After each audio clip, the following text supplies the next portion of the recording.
Thank you for calling Crown Castle's Network Operations Center. Calls may be monitored for training purposes.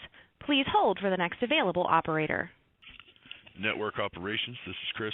My name is Amanda. I live in Virginia Beach, and I actually recently visited your Lynn Haven Road. I'm really not sure what kind of tower it is, but I just wanted to know if I could get a little bit of information as to what the tower is even for. Crown Castle is the company that owns it. We're a cell phone tower provider. We erect the cell phone towers. Various carriers come in, some broadcast companies, mostly cell phone services, and they put their services on the tower and basically just lease the space on the tower. Who could I go to get information as far as like radiation readings on the tower, or what operator equipment or antennas, transmitters are actually on the tower? I know a lot of towers have different stuff on them. Some may be for cell phones. Then you'll see some with like microwave dishes on them. Then others kind of just look like antennas. How would I find out the information on what the towers are even for? What you could do is,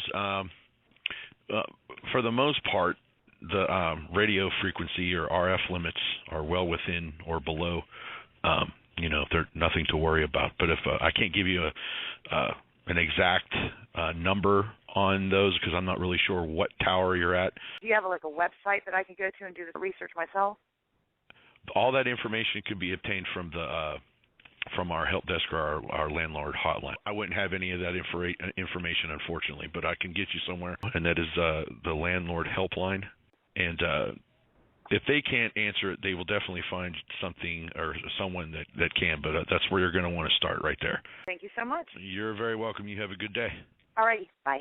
Bye. Crown Castle USA. What can you tell me about them? Well, I think they're probably one of the oldest, definitely one of the largest tower site owners in the nation. Crown Castle is so secretive on giving proprietary information out. That'd be the information on their customers, the people who lease the space from them. Citizens are not going to be allowed to find out who is leasing the space on the tower? We could through public information at the local courthouses. It's all documented down there. They're not going to help you find the information, but you're allowed to go into the records and search for yourself. Okay, so where will we do that exactly? At the courthouse, right along with any other building permits. They have to have topography maps there, and they also have to show the field of penetration. Okay, well, the Crown Castle man told me today that all of their employees have to wear protective gear going up on the towers. What is your company's policy on that? We're not company people. We're contractors, so that gives us a little bit of freedom. Okay, but who are you contracted by?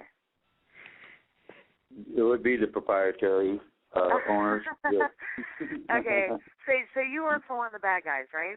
Yes, yeah. Is the stuff that you're working on all cell phone related? No, there's plenty of equipment up there that's not cell related. Right. Do you know what it is? What it's for? On many towers, it's WIN transmitters.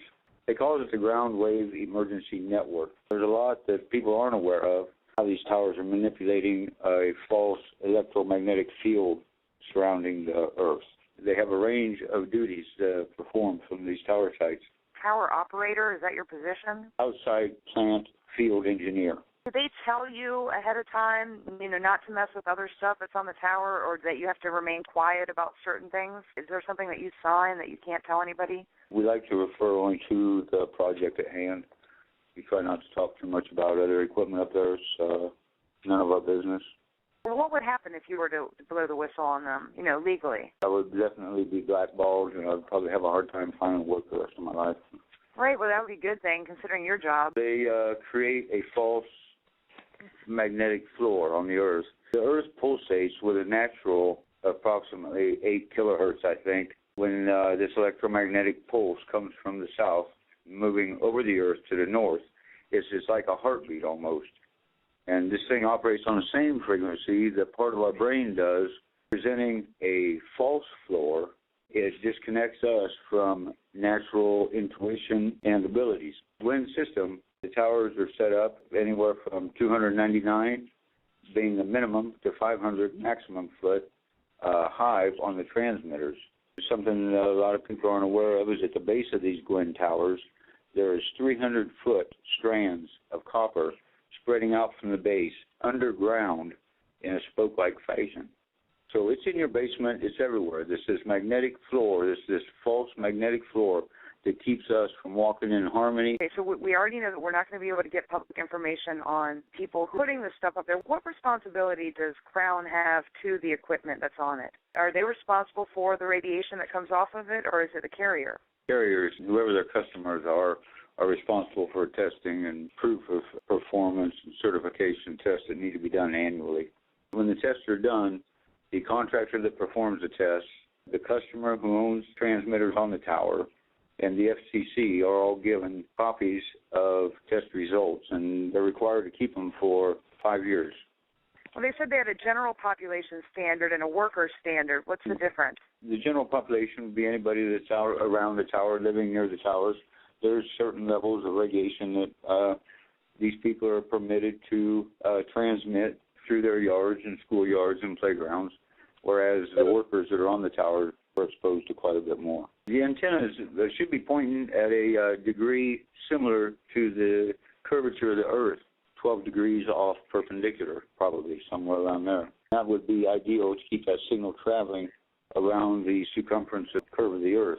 Several of the towers I go up on, contractors have not tightened the bolts, or maybe they didn't know what they were doing, but many of the transmitters are pointed probably closer to 20, 25 degrees off perpendicular.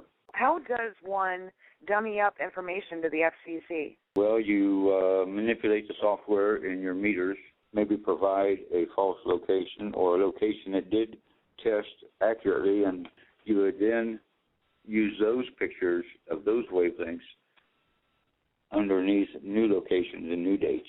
Very seldom is the physical address correspond with the geographical location of the towers. Usually it's within a mile to 2 miles off.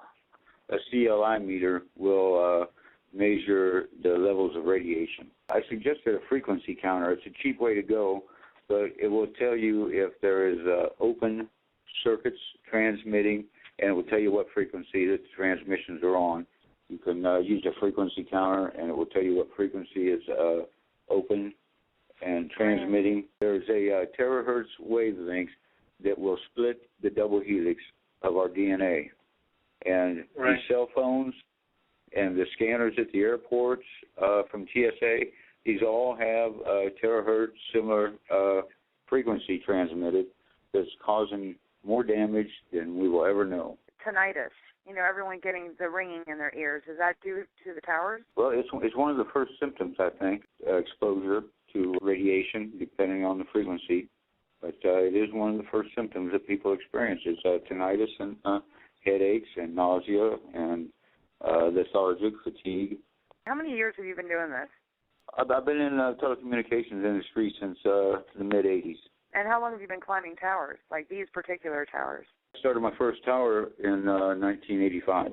The Gwen transmitters have many different functions, including controlling the weather, mind behavior, mood control, and they send a synthetic telepathy as infrasound to those victims of the U.S. government's mind control implants. These work in conjunction with HARP and the Russian woodpecker transmitter, similar to HARP. You can tailor-make your own weather. We've got to get to the FCC and your local courthouses, get the maps, find out where the towers are, find out if you're in the paths, in the direct paths. We're all being saturated with these with this radiation. People that are in the direct path are the ones that are at the most exposure and have the most to lose and in danger of physical ailment. The major floods in 1993 were manipulated through the HARP and Gwen systems. The Gwen towers at the northern perimeter of the Mississippi and the Missouri rivers. There's these invisible rivers that flow through our atmosphere almost 2 miles up from the surface of the earth, and it's water vapor. Huge amounts of water traveling north with this electromagnetic field. They turn these Gwen towers on for 40 days and 40 nights, mocking the Genesis story in the Bible. Right. And what they did was they dammed up the flow of water vapor traveling north till it dropped right on the Midwest.